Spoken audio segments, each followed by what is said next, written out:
नमस्कार, मी पल्लवी. अजिंक्य भारत न्यूज @7 विदर्भ ते महाराष्ट्रातील वेधक आणि वेचक बातमीपत्रात आपल्या सर्व दर्शकांचं हार्दिक स्वागत करते.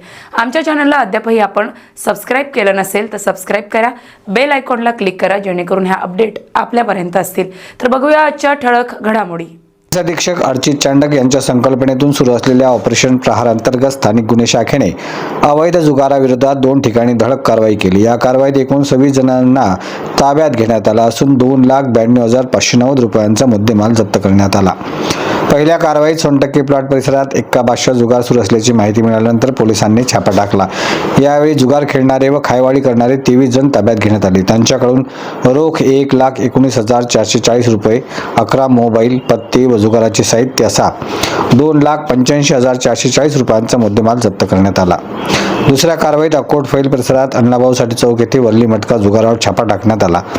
यामध्ये 3 जणांना ताब्यात घेऊन सट्टा, पट्ट्या, चिठ्ठ्या, कार्बन डाय डॉट पेन व रोख रक्कम 7,150 रुपयांचा मुद्देमाल जप्त करण्यात आला.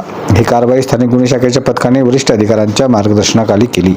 अवैध जुगार व इतर गैरकायदेशीर व्यवसायाविरोधात ऑपरेशन प्रहार अंतर्गत कारवाई सुरू राहणारच असल्याचे पोलिसांनी स्पष्ट केले. माजी मुख्यमंत्री स्वर्गीय सुधाकरराव नाईक यांच्या जयंतीनिमित्त 21 ऑगस्ट रोजी जलसंधारण दिन साजरा करण्यात आला. या निमित्ताने अकोला शहरात आयोजित महावॉकेथॉन वॉक फॉर वॉटर उपक्रमाला हजारो अकोलेकरांनी उत्स्फूर्त प्रतिसाद मिळाला.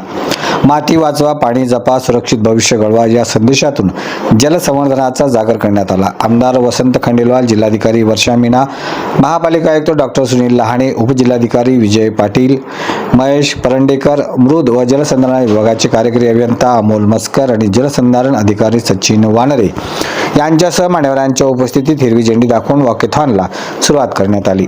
दुष्काळावर मात करण्यासाठी आणि पाण्याचे शाश्वत नियोजन करण्यासाठी स्वर्गीय सुधाकरराव नाईक यांनी दिलेल्या योगदानाचे स्मरण यावेळी करण्यात आले. शासकीय अधिकारी, कर्मचारी, विद्यार्थी, राष्ट्रीय छात्र सेना, राष्ट्रीय सेवा योजना, नेहरू युवा केंद्र, होमगार्ड, क्रीडा संस्था, स्वयंसेवी संस्था आणि नागरिक मोठ्या संख्येने सहभागी झाले होते. कार्यक्रमापूर्वी झुंबा व वॉर्म अप घेण्यात आला. वॉकेथॉनमध्ये रुपेश रमेश गुम्मे यांनी प्रथम तर मनोज गोटे यांनी द्वितीय क्रमांक पटकावला. उपस्थितांनी जलसंवर्धनाची शपथ घेतली. अकोल्याच्या वेळा गावातील विकास कामांमध्ये मोठ्या प्रमाणावर भ्रष्टाचार झाल्याचा आरोप करत समाज क्रांती आघाडीच्या वतीने महाराष्ट्र विधानमंडळाच्या अनुसूचित जाती कल्याण समितीकडे अधिकृत तक्रार दाखल करण्यात आली. दरम्यान वारंवार माहिती मागूनही ती न देणे आणि तक्रारीकडे दुर्लक्ष केल्याप्रकरणी ही कारवाई केल्याची मागणी करण्यात आली आहे. नाल्या, रस्ते, घरकुल योजना आणि जिल्हा परिषद शाळांच्या कामामधील कथित भ्रष्टाचाराप्रकरणी गटविकास अधिकारी, ग्रामसेवक तसेच सरपंचांच्या कार्यकाळाची सखोल चौकशी करून दोषींवर तात्काळ गुन्हे दाखल करावेत अशी मागणी यावेळी करण्यात आली आहे. समितीच्या सदस्यांच्या उपस्थितीत ही तक्रार दाखल करण्यात आली असून प्रशासनाकडून योग्य कारवाई न झाल्यास तीव्र आंदोलन छेडण्याचा इशाराही संघटना. अकोला जिल्ह्यातील मूर्तिजापूर तालुक्यातील विराहित परिसर आणि अन्य भागातील सोयाबीन पीक सध्या अत्यंत गंभीर परिस्थितीत असून पूर्णतः दुष्काळाच्या उंबरठ्यावर येऊन ठेपले आहे. गेल्या महिन्याभरापासून पावसाने दडी मारल्यामुळे शेतकरी हवालदिल झाला असून पिकांचे अतोनात नुकसान होत आहे. महिन्याभरापासून एकही मोठा पाऊस न आल्याने जमिनीतील ओलावा पूर्णपणे संपुष्टात आला आहे. त्यामुळे सोयाबीन पिकाची वाढ पूर्णपणे खुंटत चालली आहे. पाण्याचा तीव्र टंचाईमुळे शेतातील जमिनीला मोठ्या भेगा पडल्या असून उभ्या पिकाला जगवणे शेतकऱ्यांसाठी कठीण झाले आहे. सध्या सोयाबीन पीक फुलोरा अवस्थेत आहे. या अत्यंत संवेदनशील काळात पिकाला पाण्याची सर्वाधिक गरज असते. मात्र ऐन वेळेवर निसर्गाने पाठ फिरवल्यामुळे फुलोरा कोमेजू लागला आहे. वेळेत पाणी न मिळाल्यामुळे सोयाबीनच्या उत्पादनात 50% अधिक घट येण्याची दाट शक्यता निर्माण झाली आहे. त्यामुळे शेतकऱ्यांचे आर्थिक बजेट कोलमडणार असल्याचे चित्र आहे. हवामान विभागाच्या या लहरीपणामुळे शेतकरी डोळ्यात तेल लावून पावसाची वाट पाहत आहे. येत्या 4 ते 5 दिवसात जर जोरदार पाऊस आला नाही तर हातात आलेले सोयाबीनचे पीक पूर्णपणे करपून जाण्याची भीती वर्तवली जात आहे. जनसामान्यांपर्यंत जलसंधारणाचे महत्त्व पोहोचवण्यासाठी अमरावती शहरात सकाळी महावॉकेथॉन वॉक फॉर वॉटरचे आयोजन करण्यात आले. एक पाऊल जलसंधारणासाठी, एक पाऊल शाश्वत भविष्यासाठी हा संदेश देत काढण्यात आलेल्या या वॉकेथॉनला शहरवासियांचा उत्स्फूर्त प्रतिसाद मिळाला. जिल्हाधिकारी कार्यालय आणि मृदू व जलसंधारण विभागाच्या वतीने आयोजित करण्यात आलेल्या या उपक्रमाचा प्रारंभ सकाळी 6 वाजता श्री शिवाजी शारीरिक शिक्षण महाविद्यालयातून झाला. वॉकेथॉनमध्ये सहभागी झालेल्या नागरिकांनी जलसंवर्धन, पाणी बचत आणि पर्यावरण संरक्षणाचे संदेश देणारे फलक हातात घेऊन जनजागृती केली. वाकेतांचा मार्ग श्री शिवाजी शारीरिक शिक्षण महाविद्यालयातून गर्ल्स हायस्कूल चौक जिल्हा कोषागार कार्यालय आणि सिंचन भवन मार्गे पुन्हा श्री शिवाजी शारीरिक शिक्षण महाविद्यालय असा होता. याच ठिकाणी वाकेतांचा समारोप करण्यात आला. या उपक्रमात नागरिक, विद्यार्थी, स्वयंसेवी संस्थांचे प्रतिनिधी, विविध शासकीय विभागांचे अधिकारी, कर्मचारी तसेच जलसंवर्धन क्षेत्रात कार्य असलेल्या कार्यकर्त्यांनी मोठ्या संख्येने सहभाग घेतला. पाण्याचा प्रत्येक थेंब वाचवणे, उपलब्ध जलस्रोतांचे संवर्धन करणे आणि भविष्यातील पाणी टंचाई टाळण्यासाठी समाजातील प्रत्येक घटकाने योगदान देण्याचे आवाहन यावेळी करण्यात आले. जलसंधारण ही केवळ शासनाची जबाबदारी नसून ती लोक चळवळ होणे आवश्यक आहे, असा संदेश या वॉकेथॉनच्या माध्यमातून देण्यात आला. नागरिकांच्या सहभागामुळे जलसंवर्धनाचा जनजागृतीला बळ मिळाले. बुलढाणा जिल्हा राष्ट्रवादी काँग्रेस अजितदादा पवार गट जिल्हा उपाध्यक्ष अंबादास हिंगणे पाटील यांच्या तिरुपती नगर प्रभाग क्रमांक 3 येथील घरावर गुरुवारी रात्री सुमारे 11 वाजता अज्ञात तरुणाने पेट्रोलच्या बाटल्या फेकून हल्ला केल्याची घटना घडली. या हल्ल्यात घरासमोर उभे असलेले 4 चाकी वाहन पेटवून देण्यात आले. वाहन जळून खाक झाले, त्यामुळे परिसरात खळबळ उडाली. स्कूटीवरून आलेल्या तरुणाने पेट्रोलच्या 2 बाटल्या आणल्या होत्या. त्यापैकी एक बाटली घराच्या दिशेने तर दुसरी वाहनावर फेकण्यात आली. त्यानंतर वाहनाने पेट घेतला. हल्लेखोर घटनास्थळावरून पसार झाले.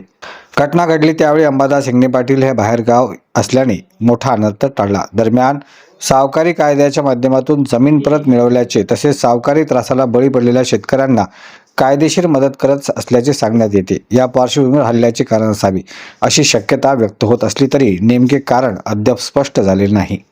घटनेची माहिती मिळताच पोलिसांनी घटनास्थळी धाव घेतली असून CCTV फुटेजच्या आधारे हल्लेखोरांचा शोध सुरू आहे. आरोपीवर कठोर कारवाई करण्याची मागणी नागरिकांकडून होते आहे.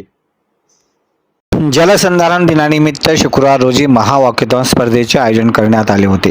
पोलीस मैदानावरील समारोपाच्या कार्यक्रमात स्पर्धेतील सहभागी विद्यार्थी, विद्यार्थिनी तसेच नागरिकांसाठी फराळाची व्यवस्था करण्यात आली होती. यात केळी व बिस्किटे वाटप करण्यात आली. हा कार्यक्रम सकाळी 8 वाजता सुरू झाला होता. दरम्यान फराळासाठी जी बिस्किटे वाटप करण्यात आली होती ती कालबाह्य म्हणजेच खाण्यायोग्य नाहीत. ही बाब समोर येताच जिल्हाधिकारी जालना आशिमा मित्तल यांनी ती बिस्किटे वाटप न करण्याच्या सूचना संबंधितांना दिल्या. विशेष म्हणजे त्यानंतर ही बिस्किटे वाटप केली जात होती. जास्तच गोंधळ उडाल्याने शेवटी ही बिस्किटे कुत्र्यांना खाऊ घालण्यात आली.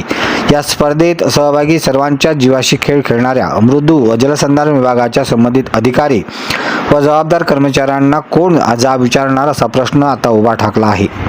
जालना जिल्हाधिकारी कार्यालयापासून पोलीस मैदानापर्यंत झालेल्या या वॉकेथॉनमध्ये शालेय तसेच महाविद्यालयीन विद्यार्थी, युवक, ज्येष्ठ नागरिकांसह विविध क्षेत्रातील नागरिकांनी सहभाग नोंदवला होता.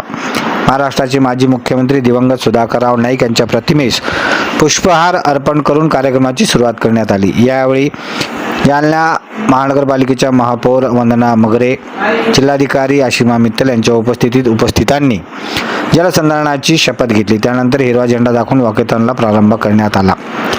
जिल्हाधिकारी कार्यालय, घाटी हॉस्पिटल, सत्कर कॉम्प्लेक्स, अंबड चौफुली मार्गे पोलीस मैदान असा वॉकेथॉनचा मार्ग होता. सहभागी नागरिकांनी उत्साहात 3.1 किलोमीटर वॉकेथॉनचे अंतर पूर्ण केले. यावेळी जनजागृती करण्यात आली. पोलीस मैदानावर झालेल्या समारोप कार्यक्रमात जिल्हाधिकारी आशिमा मित्तल आणि महापौर वंदना मगरे यांनी उपस्थितांना मार्गदर्शन केले. या महावॉकेथॉनमध्ये जालना शहरातील शांतिनिकेतन विद्या मंदिर, जिल्हा परिषद क्रीडा प्रबोधिनी, मत्स्योदरी कॉलेज, शासकीय नर्सिंग कॉलेज, JES महाविद्यालय याच्यासह विविध शाळा महाविद्यालयातील विद्यार्थी, विद्यार्थिनी, शासकीय निमशासकीय कार्यालयातील अधिकारी, कर्मचारी यांनी उत्स्फूर्त प्रतिसाद दिला.